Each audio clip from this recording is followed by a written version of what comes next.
अपूर्व अनुभव, जापानी संस्मरण। सभागार में शिविर लगने के 2 दिन बाद तोत्तो चान के लिए एक बड़ा साहस करने का दिन आया। इस दिन उसे यासुकी चान से मिलना था। इस भेद का पता न तो तोत्तो चान के माता पिता को था, न ही यासुकी चान के। उसने यासुकी चान को अपने पेड़ पर चढ़ने का न्योता दिया था। तोमोए में हर एक बच्चा बाग के एक एक पेड़ को अपने खुद के चढ़ने का पेड़ मानता था। तोत्तो चान का पेड़ मैदान के बाहरी हिस्से में कोहोन बुत्सु जाने वाली सड़क के पास था। बड़ा सा पेड़ था। उस पर चढ़ने जाओ तो पैर फिसल फिसल जाते, पर ठीक से चढ़ने पर जमीन से कोई 6 फुट की ऊंचाई पर एक द्विशाखा तक पहुंचा जा सकता था। बिल्कुल किसी झूले सी आरामदेह जगह थी यह।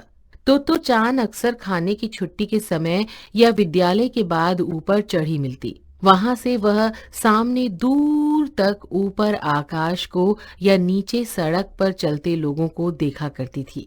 बच्चे अपने अपने पेड़ को निजी संपत्ति मानते थे। किसी दूसरे के पेड़ पर चढ़ना हो तो उससे पहले पूरी शिष्टता से माफ कीजिए, क्या मैं अंदर आ जाऊं, पूछना पड़ता था। यासुकी चान को पोलियो था, इसीलिए वह ना तो किसी पेड़ पर चढ़ पाता था और ना किसी पेड़ को निजी संपत्ति मानता था। अतः तोत्तो चान ने उसे अपने पेड़ पर आमंत्रित किया था, पर यह बात उन्होंने किसी से नहीं कही, क्योंकि अगर बड़े सुनते तो जरूर डांटते।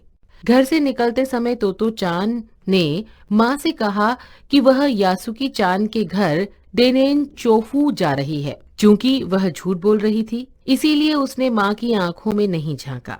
वह अपनी नजरें जूतों के फीतों पर ही गड़ाए रही।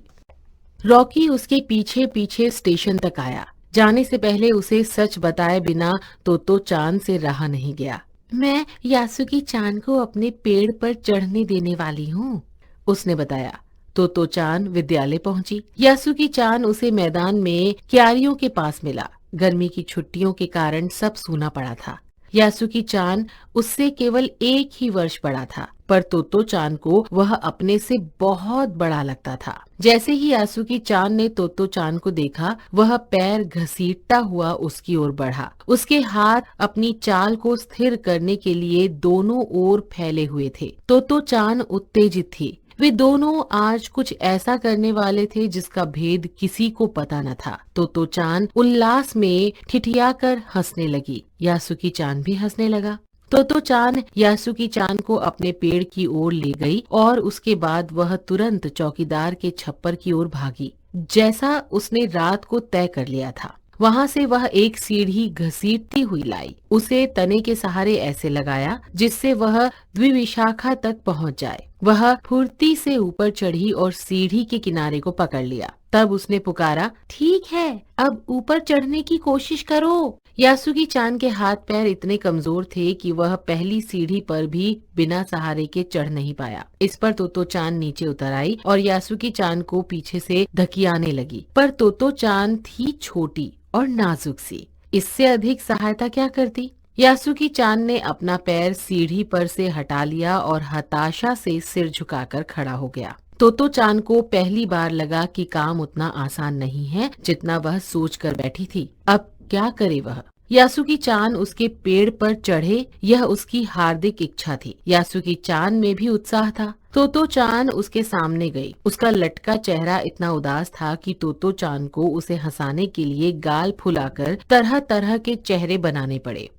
ठहरो, एक बात सूझी है। वह फिर चौकीदार के छप्पर की ओर दौड़ी और हर एक चीज उलट पुलट कर देखने लगी। आखिर उसे एक तिपाई सीढ़ी मिली जिसे थामे रहना भी जरूरी नहीं था। वह तिपाई सीढ़ी को घसीट कर ले आई तो अपनी शक्ति पर हैरान होने लगी। तिपाई की ऊपरी सीढ़ी द्विविशाखा तक पहुंच रही थी।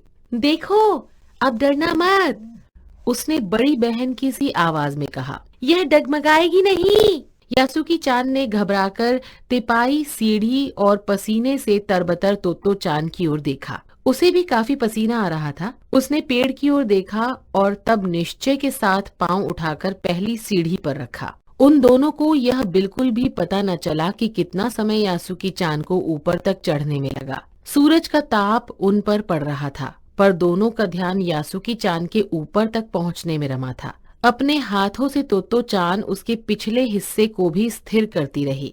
यासुकी चान पूरी शक्ति के साथ जूझ रहा था और आखिर वह ऊपर पहुंच गया। हुर्रे! पर उसे अचानक सारी मेहनत बेकार लगने लगी। तो चांद तो सीढ़ी पर से छलांग लगाकर द्विविशाखा पर पहुंच गई, पर यासुकी चांद को सीढ़ी से पेड़ पर लाने की ही कोशिश बेकार रही। यासुकी चांद सीढ़ी थामे तो चांद की ओर ताकने लगा। तो चांद की रुलाई छूटने को हुई। उसने चाहा था कि यासुकी चांद को अपने पेड़ पर आमंत्रित कर तमाम नई नई चीजें दिखाए, पर वह रोई नहीं। उसे डर था कि उसके रोने पर यासुकी चांद भी रो पड़ेगा।